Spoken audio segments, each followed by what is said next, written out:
Call the meeting to order. What I would like to do, David Whitcomb and I had a lot of communication over his and my time on the board, and as we transitioned into me being the chair and him not. And he passed away, as we all know, and I'd like to honor him by having a moment of silence for him before we get started. I'm sorry, I'm having a hard time hearing you. I'm sorry. I just wanted to have a moment of silence for David Whitcomb, since he recently passed away. And at least from my point of view, he was quite an individual and guided my footsteps as I stepped into this role that you folks have voted me in for.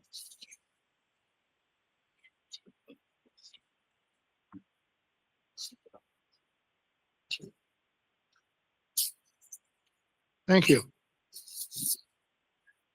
So for our agenda, the legislative updates we're going to cross out, and we're going to ask the board to move the student matter up to right underneath the board orders. So with those two changes in mind, can we have approval for the board for the agenda with the changes? So moved. Second. Any questions or comments? Seeing and hearing none, all those in favor say aye. Aye. Opposed or abstained? Okay. This is the one time that the public during a school board meeting has an opportunity to say anything. So I know we have public online. Each one of you has 2 minutes. And once public comment closes, the board will no longer recognize you as part of the meeting. You'll be able to sit there and listen. Is there any public comment? Hearing and seeing none. On to the routine business. We all want to approve the minutes of the November 10th special board meeting, the minutes of the November 3rd finance capital meeting. Motion to approve those both. Second.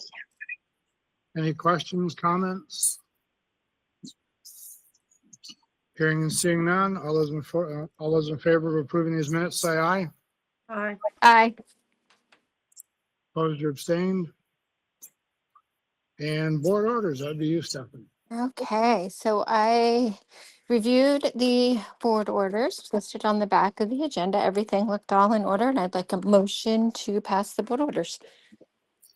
So moved. Second. Any questions, comments? Seeing and hearing none, all those in favor of approving the board orders, say aye. Aye. Opposed or abstained? Okay. On to the student matter. And I would probably ask to go into an executive session because we have to listen to 2 pieces and go from there. So can we have a motion to go into executive session for a student matter? Motion. Inviting the board and the administration needs to be here.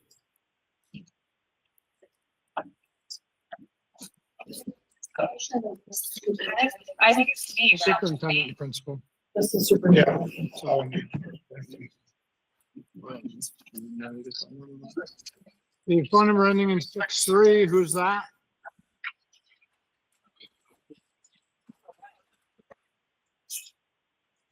How about the phone number ending in 75? Monica Stearns. Oh, hi Monica, how are you? Yeah, good. How are you? In the 63?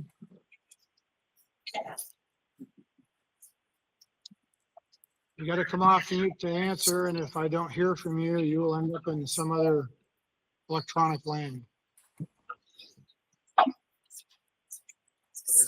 Okay.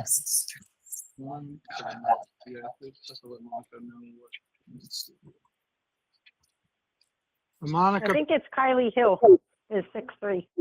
okay. Guess we need her too then. Kylie, take yourself off mute for a moment. So they everything that's not part of the that are not urgent. So once we go into executive session.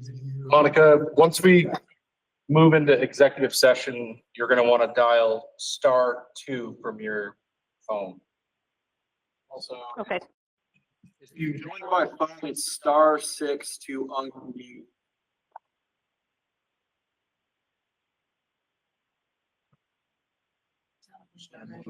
I believe I'm off mute now. Okay. This is Kylie Hill. Okay. So I'm gonna open the room, just give it a second and then dial *2.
We can just have them come out and Executive session now.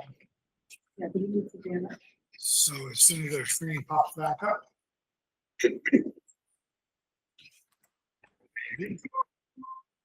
Patty.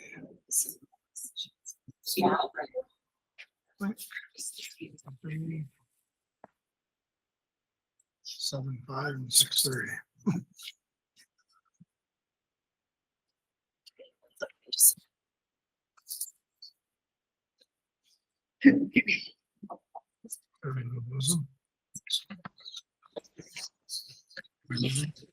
Yeah.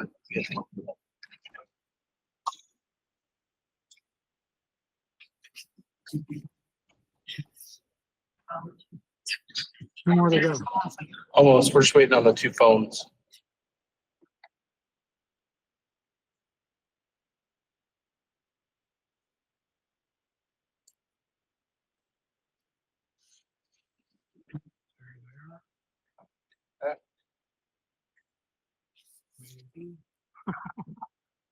It's just, yeah. Just the board. Yeah, I've got two phones with both.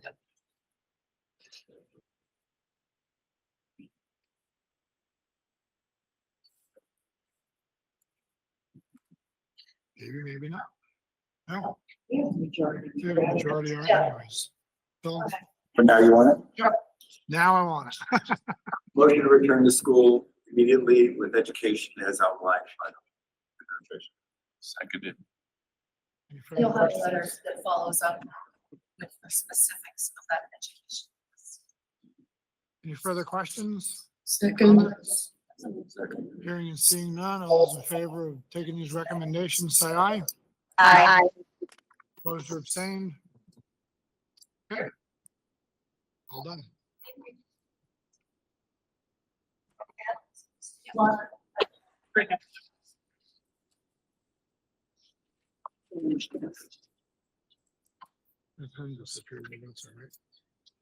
right. On to Act 73, which I think Pat's got, so. Why don't we take a quick break until everybody gets back in, then we'll continue.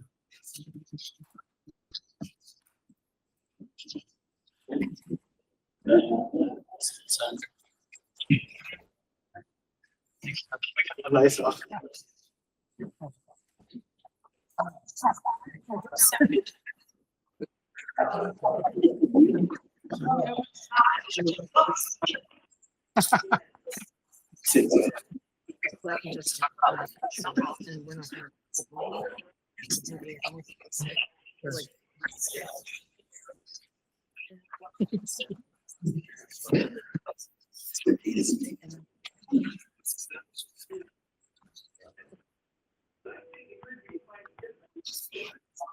These have very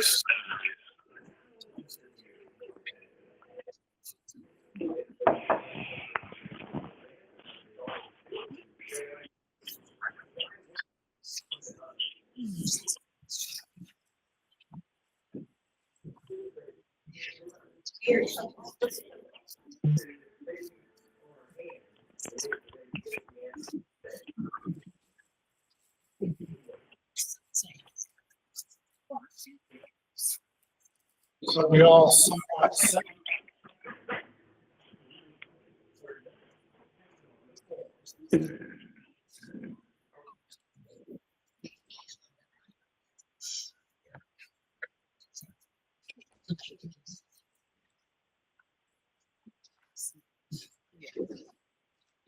So as we indicated, we're going to talk over the legislative updates, and Kat just told me that the Act 73 piece should be covering that later on down with the budget update anyways. So data update. Data update.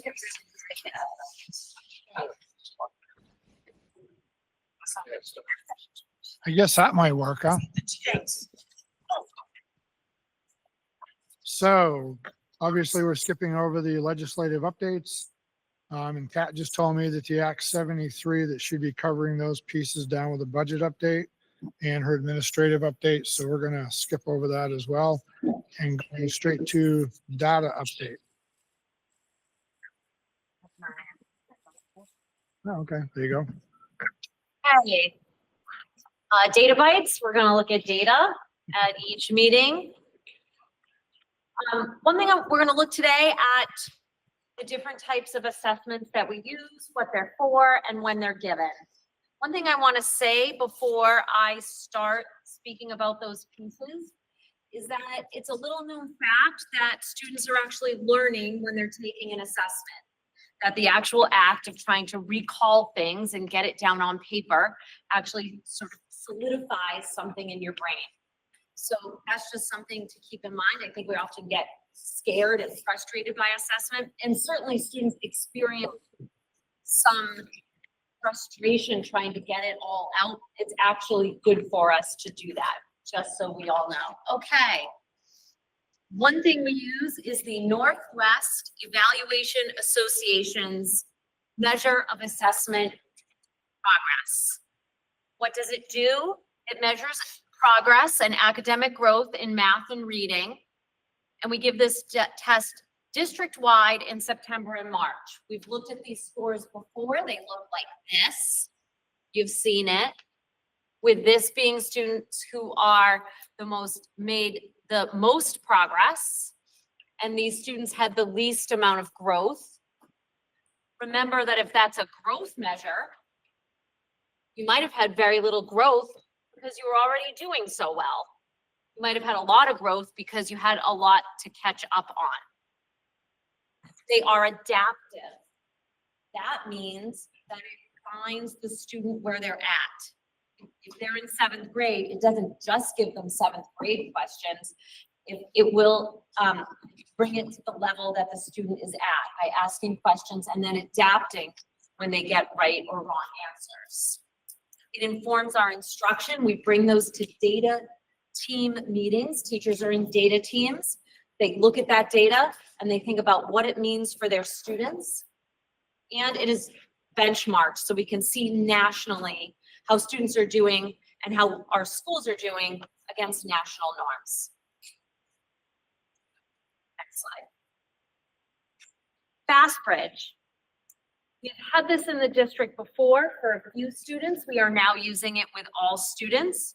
That is required for grades K through 3 under the new literacy law, Act 139. It is early identification for dyslexia. And it also looks at skills in reading, math, and social emotional behavior. It screens students on how they're doing emotionally. And then schools can also look at and intervene in that area as well when students need help. The student takes a screener and the teacher takes a screener. We haven't fully implemented that yet, but we are planning on that for next year. It also gives us instructional guidance, very, very specific areas of literacy it looks at. And it also allows for progress monitoring, where you can follow a student's growth over time.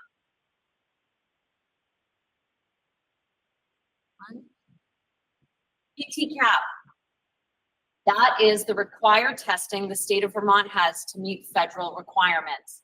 It's given in math and ELA in grades 3 through 9. It's given in April, and grades 5, 8, and 11 for science. It measures proficiency. It's not adaptive.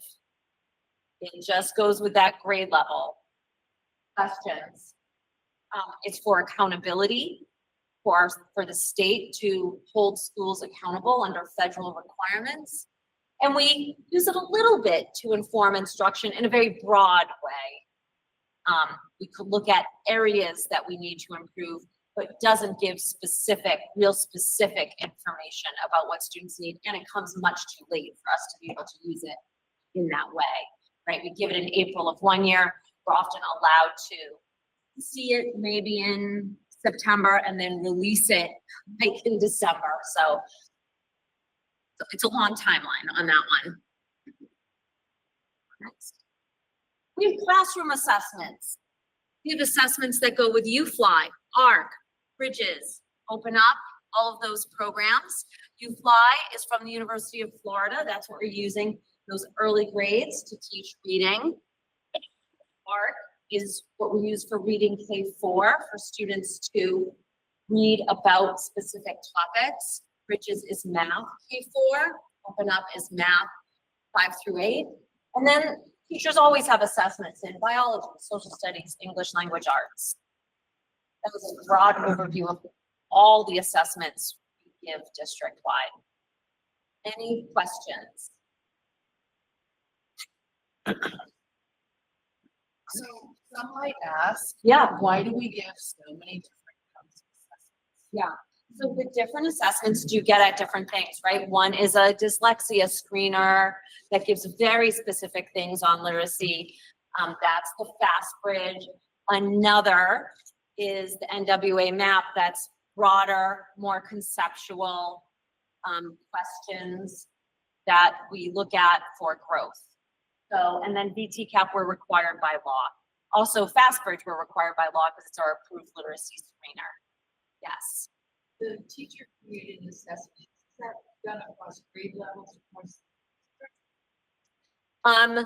That is ongoing work that I think we've made a lot of progress in. So for instance, we are entering Bridges assessments in Infinite Campus. So that is the same across the district. The math teachers, the middle school math teachers have worked on creating common assessments across all of the teams in the middle school. I would not say it's a completely finished piece of work. There are areas where we're still working on more common assessments, or we're working on how we enter those into Infinite Campus and have teachers work together on what the common assessment shows.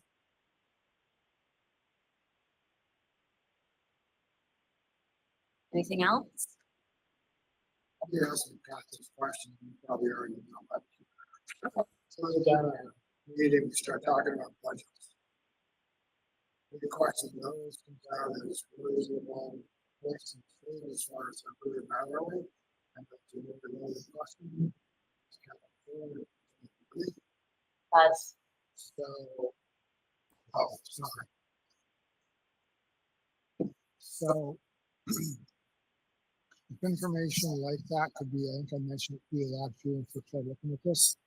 Information like that could be available on the website to maybe explain some of the mud that makes our budget process a little more explainable.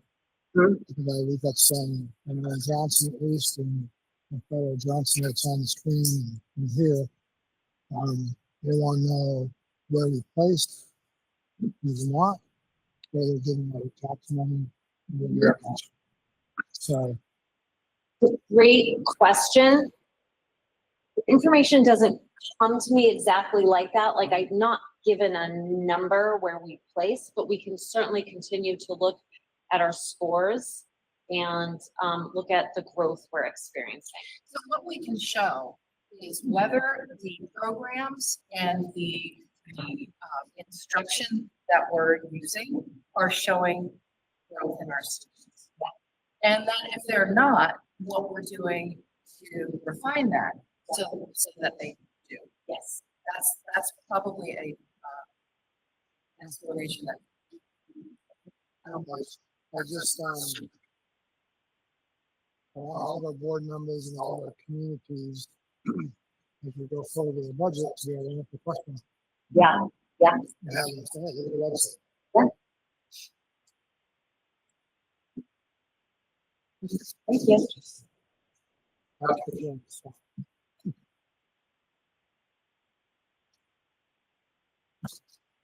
Appointing a school board member from Eden.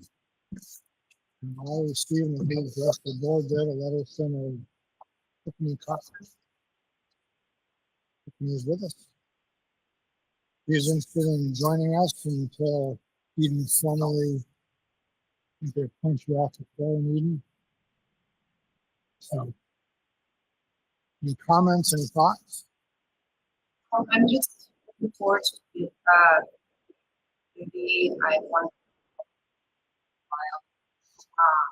work with the neighboring district as a have a special interest our committee members.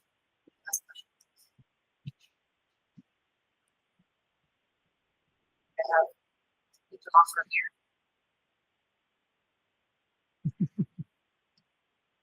Check the temperature later.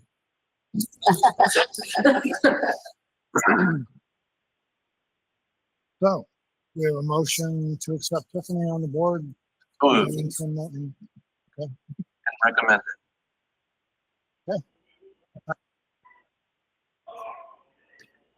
Any further questions? Hearing and seeing none, all those in favor of having Tiffany join us, say aye. Aye. Aye. Opposed, or abstaining? Yeah.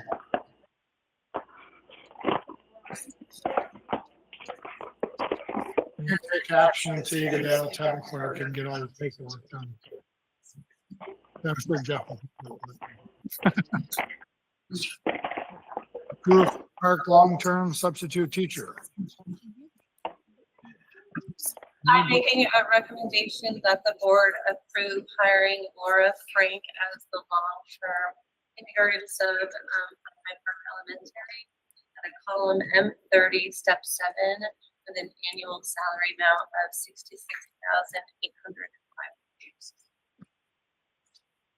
Any questions? I can give you feedback on her experience. Do we have a motion to move forward? Motion. Second. Any questions? So she relocated recently to Hyde Park Elementary. She has a background, she has a pretty extensive background. She's been an elementary interventionist, a language art instructor.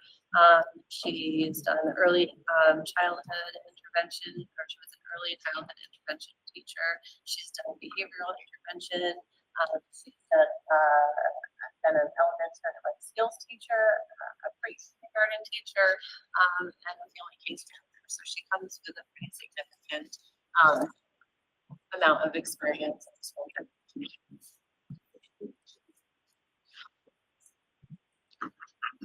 Any questions? Hearing and seeing none, all those in favor of approving a new Hyde Park long-term sub, say aye. Aye. Aye. Opposed or abstained? Cambridge abstains. Okay. Okay. Ratifies support staff master agreement. Yes. So to start, very happy to share that the support staff negotiations was successfully finished. I'd like to take a moment to thank everyone who participated in the negotiation process for their dedication, their time, their professionalism. We know how much I like that. Their professionalism and the collaboration. It was a really smooth and timeless process. I can share a few highlights. It will be a 2-year new contract or agreement. They agreed for this current support staff to receive a $2 per hour increase effective July 1, 2026, and a $2 an hour increase for the additional increase for effective July 1, 2027. They agreed to 2 additional paid holidays for the support staff. The first being Yom Kippur, which will take effect in the FY27 contract year, and then Indigenous Peoples Day that will take effect in the FY28 contract year. In addition to that, they agreed to $1.75 per hour added to the hiring grid in FY27 and $1.75 added to the hiring grid in FY28. Other than those highlights, the majority of the changes were simple updates and language changes.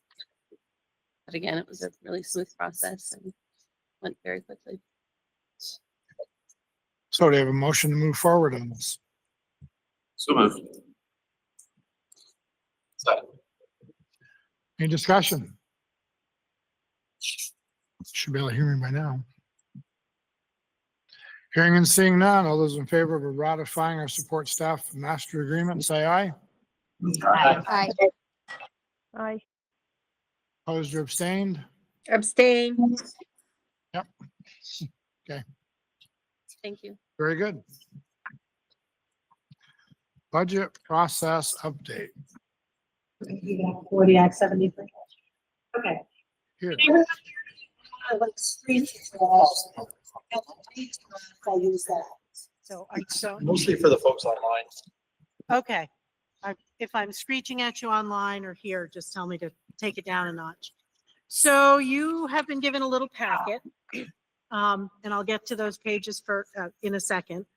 I just want to summarize. So the Finance and Capital Committee, the FCC, met with the secondary principals, the elementary principals, facilities, IT, special education, along with me for the SU, to review general increases and to review investments. They felt at the last meeting that the budgets are right-sized at this point. They really want to get, have it come to the full board and get a feeling, get the temperature of the board before they maybe recommend any serious changes. In light of the December 1 tax letter, the yield is up slightly. That's great news. The income yield is down slightly by $18. That's not really bad or good. The non-homestead or the commercial rate is up 8.2 cents or $82 per 100 value of property. It's projecting an average statewide increase of 11.9%. The modified unified's combined average increase is 9.3%. That's after the common level of appraisal, not the district rate. That's the town rate. The state tax letter was projecting an average tax rate of 1.74. The modified unified's average tax rate is 1.747. The December 1 commissioner's letter is projecting average per weighted pupil spending of 6.8%. The modified unified's combined per pupil spending is 6.73%. The long-term weighted average daily membership, or the long-term weighted student numbers, I'm sorry if I'm boring any of you, and anyone new, I'm happy to meet with you and explain terminology separately. Is up slightly at the elementaries and down slightly at the secondary level for a net gain of about 24 weighted students. All state data at this time is preliminary and can change. The student weighting, they're still fine-tuning and collecting data. The yield, we know, can move up and down during the course of the the budget prep season. And it's really not set until the legislature adjourns in June. But it's important to keep in mind that the 2-year change in our per pupil spending for the elementaries has been 6.8% increase. The 2-year change for the secondary schools has been 6.5%. So you're averaging just a little more than 3.5% increase in spending per weighted pupil per year the last few years. Now you've got a stack of papers and they're put together with a sort of summary page on the top. The first one is Lamoille North Supervisory Union. And we've sorted, or I've sorted for you, the data in 2 different ways. There's the traditional cost drivers: personnel, purchased education services, other contracted services, supplies and equipment, and some miscellaneous items, which includes some debt payments. As well as I tried to categorize on your second page, you'll see, based on the survey questions that went out, instruction and classroom resources, student supports, co-curricular. Administration is always a popular one. Everyone wants to know what we're spending on administration. IT infrastructure, facilities. Safety and security is sort of a new up and coming category that people want to see. And then our transportation. So at the supervisory union, We have combined expense increase of 11.96%. We have a combined revenue decrease of 7.26% for an overall increase in the shared services assessment of 16.5%. The largest budget increase is in the safety and security line, and I'll talk about that in a sec. Student supports continues to represent a majority of the supervisor reunion budget. That's our special education at 66.5%. Transportation comes in second at almost 12%, and administration at the SU level is 8.25%.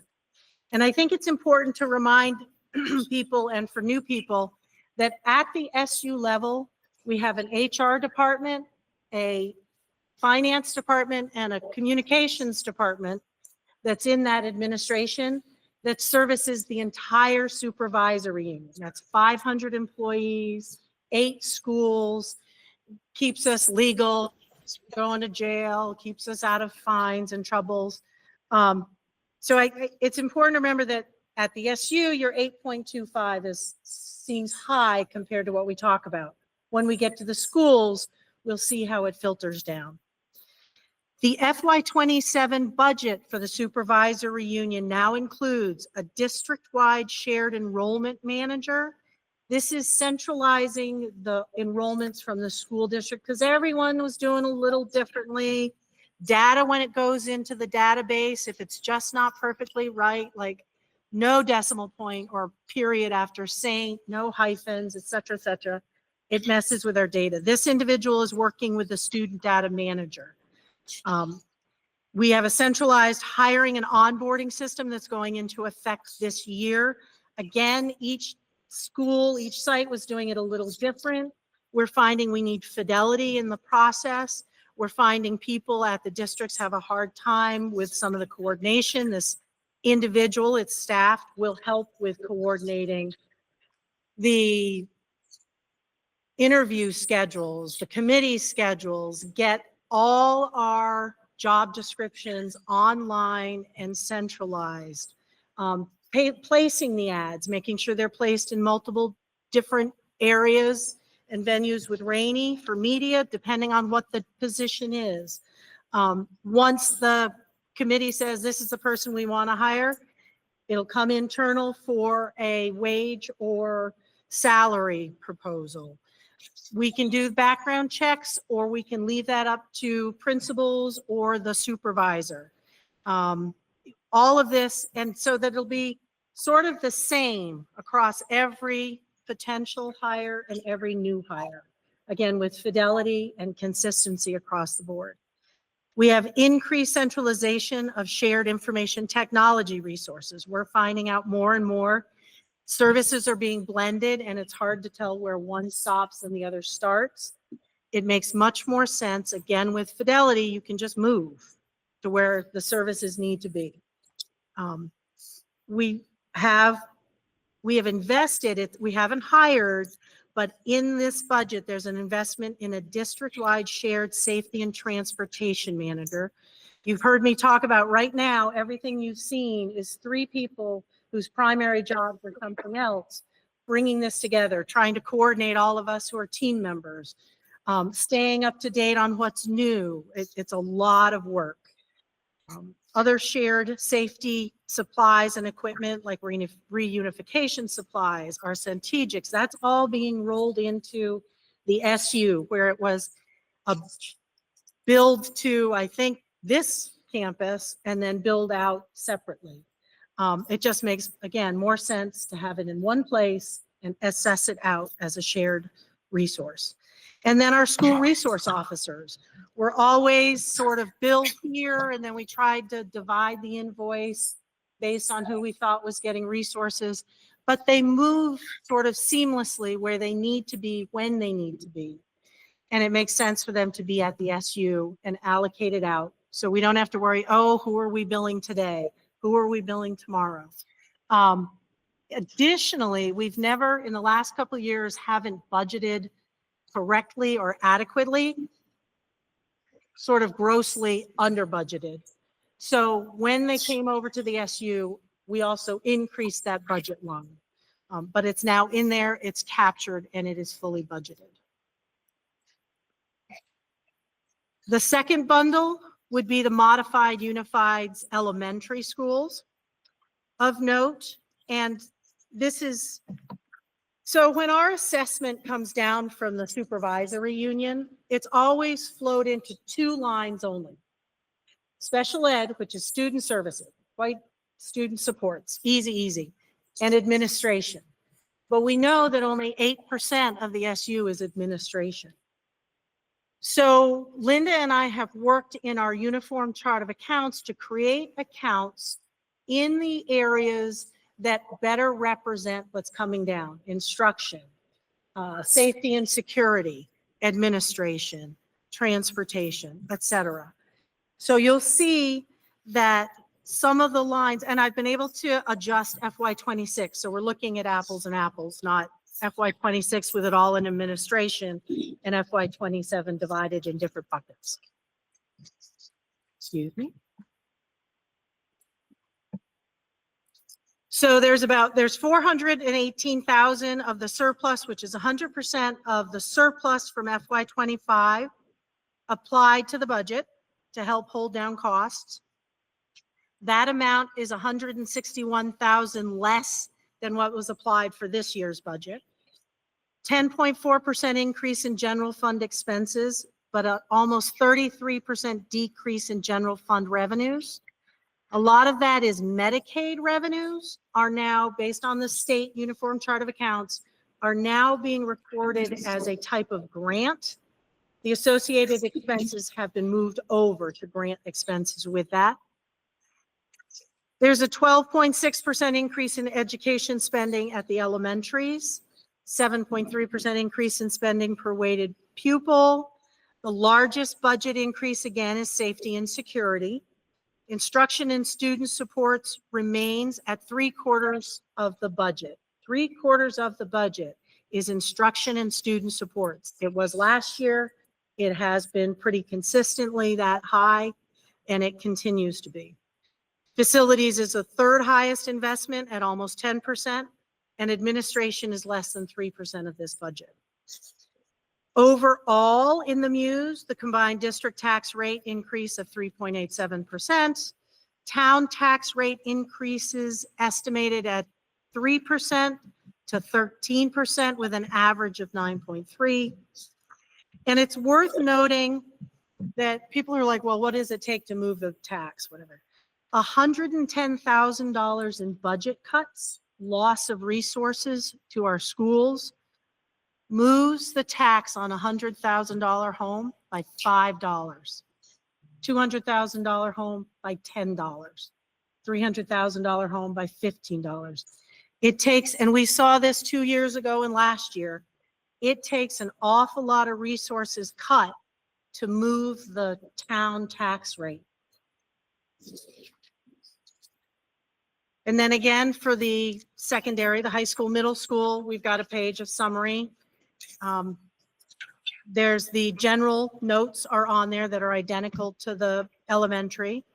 All of the surplus from the secondary is being applied to 27. That number is up from this year by 237,000. A 4.62% increase in general fund expenses, a 33.7% increase in general fund revenues. See the note above about the surplus applied. 3.7% increase in ed spending, 5.7% increase in spending per weighted pupil. Largest budget increase again is in the safety and security. Instruction and student supports remains at 3/4 of the budget. It has been for several years. Facilities is the third highest investment at almost 10%, and administration is less than 3%. Those are pretty consistent statistics that we've been putting forward. And then your final information is just sort of the tax calculation summarized, and then the tax calculation detail that the FCC loves to look at. It's a lot of information. It's a lot of data. I think the key takeaway really is that over 2-year change were less than 7% in increase per pupil spending at both the elementary and the secondary. And that, you know, if it comes to having to go back and make changes based on the town tax rates, it's an awful lot of resources pulled out of these budgets. Are there questions or concerns or comments about all this information? It's a lot. So I'm gonna add to your paperwork. Thanks to Paul for putting her spreadsheet together as quickly as she did and getting it to me. I will be asking Michelle the staffing numbers basically for the school. Had a conversation with my next door neighbor, who happens to be the chair of the trustees. So I asked Paula if she could pull some numbers together. Her numbers reference to support staff and the rest basically line up with what's in this paperwork. But I think it's really important for this board to know how many people we have on staff, interventionists, special ed, however you want to cut it. I think it's really important that we know those numbers. As we will all, as most of us will all recall a couple of years ago, it was a bloodbath in 2 different votes. So want to make sure that we had all those numbers out in front. That way, I guess one thing really easy to remember, it's very, very easy for this board to meet in a room and say, hey, administrators, cut. Easiest thing we can do. It's so easy, it just rolls out off my tongue. Take that same discussion and fight for what you believe in out in the public and tell them, yes, this staff is necessary. Yes, this budget is right. Do that. You'll find that to be a whole lot harder. So when somebody makes a comment to you, cut, keep in mind, we as a board can very easily say that to our administrators. And guess what? A couple of years ago, we almost destroyed our elementary school system. Doesn't matter how you want to slice it, we cut. And if you will all remember, some of you will remember the special meetings that we had because students were not supported the way they should have been in our school system. And we had some rather negative comments headed towards our community and our board. We're getting back to where we should be as a board and as a school system. That's worth fighting for, in my opinion. That's worth having the answers for. So you'll be getting that staffing information so that you can look at it, question it, see it. We need the people we have. We're like a business. So that's all I will say.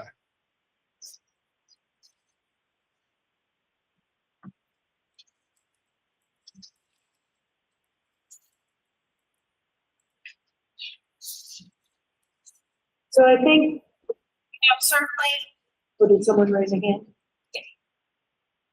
Well said. No. So we probably, the FCC won't meet again until right before we present the full presentation of the budget to the board. The decision needs to be made in January. You'll get all the detail, all the most powerful, all that good stuff out there. And the investments are where administration and the FCC feels they need to be. And primarily it is instruction and student supports overall and continue to be. If you have questions, when you go home and study these, because doesn't everybody love these? If you have questions, if what I'm saying to you is great, please, please, please reach out to me. I actually love this stuff.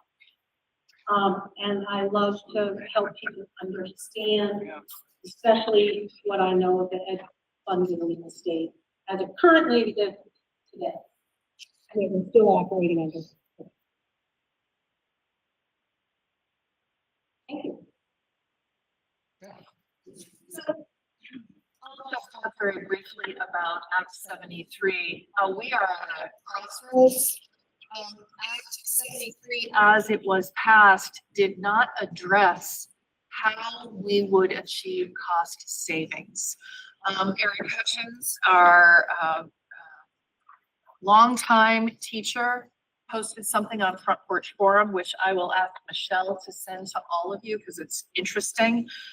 Most importantly, he says this: Act 73 as passed does not offer evidence that it addresses any of the cost drivers of property taxes statewide.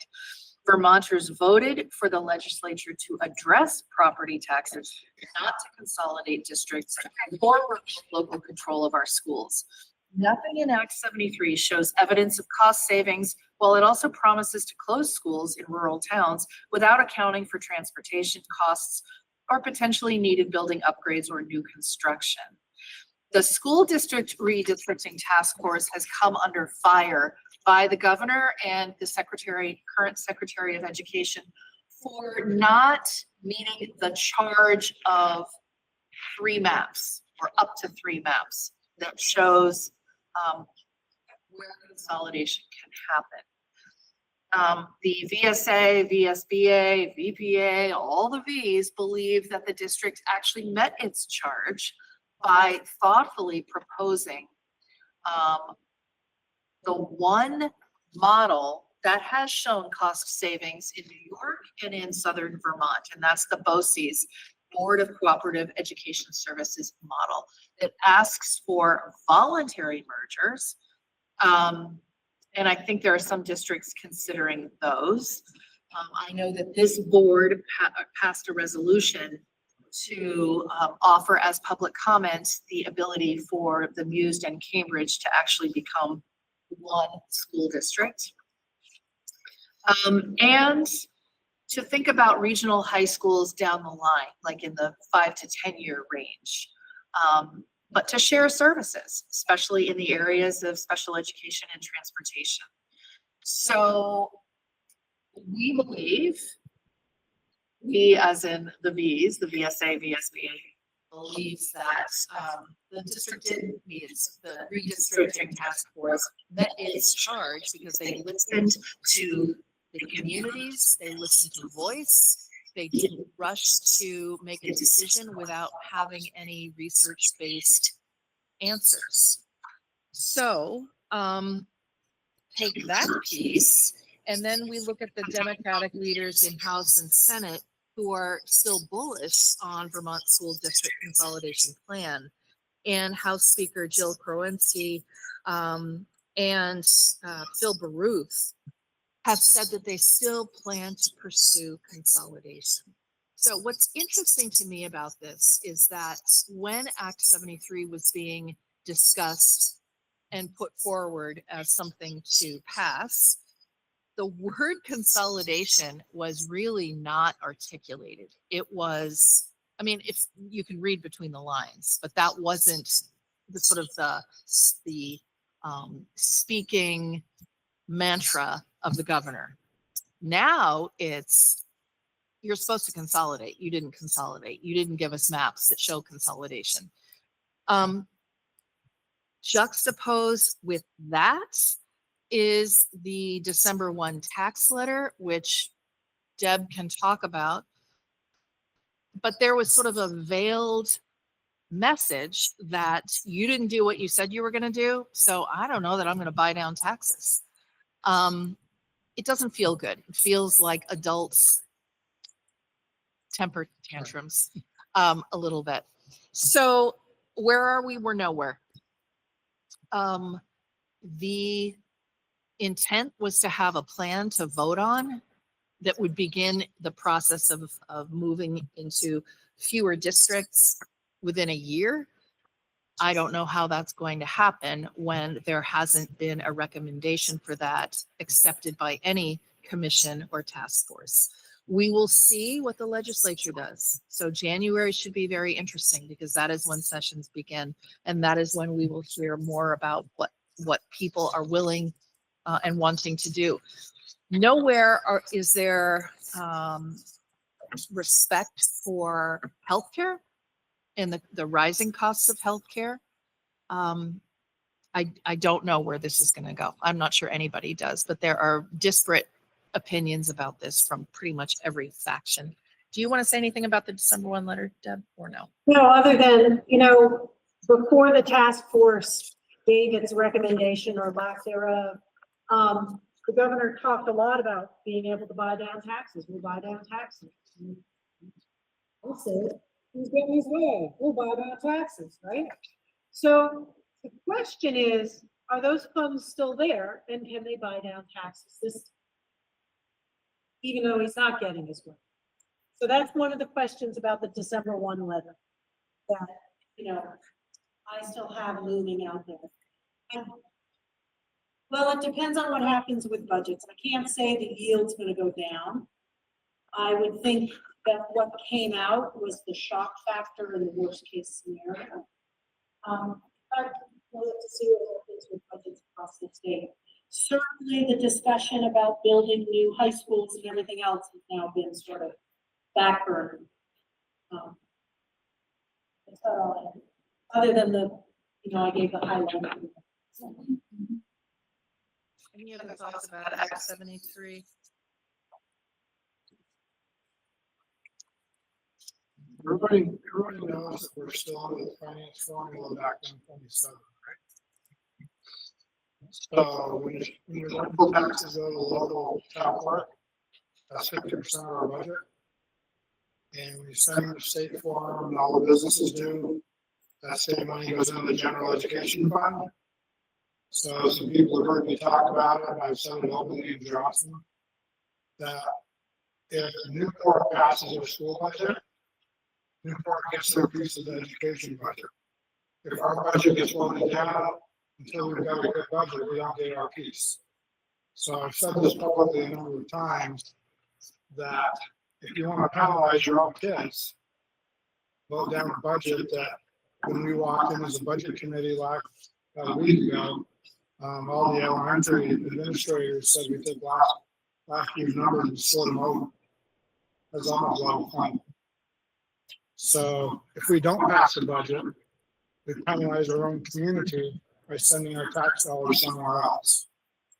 And as I'm sure you know, the districts that they're talking about statewide that the governor's looking at, one school district and 2 interstate districts, Maine or New York and New Hampshire. So if a New Hampshire school has a contract with a Vermont school, your tax dollars, because you voted down in Lamar Northville, they go to New Hampshire to fund that school's education system. So just something to keep in the back of your mind as we talk about budgets. We're still under that financial system because Act 73 hasn't been enacted far enough to make anything else happen. So I said that to a few people at Johnson Elementary last year. Thought they were going to have a heart attack. So. Yeah, I agree, Mark. A lot of people still have the impression that this budget is all local. It's raised local and it's distributed locally, and it's not. It's just a small part of the statewide education budget. And I don't want to say if we don't spend it, we're leaving money on the table, but that's why it's so hard to move that town tax rate. You can move the district tax rate a lot easier, but that town tax rate doesn't move because they've looked at all the property across the state. They know exactly how much they need to raise, and they set the yield. And you don't take the piece of the pie, it's just you're not taking the piece of the pie. So you don't want to be egregious and outrageous, but less than 4% 2 years on student spending is personally, I think, reasonable.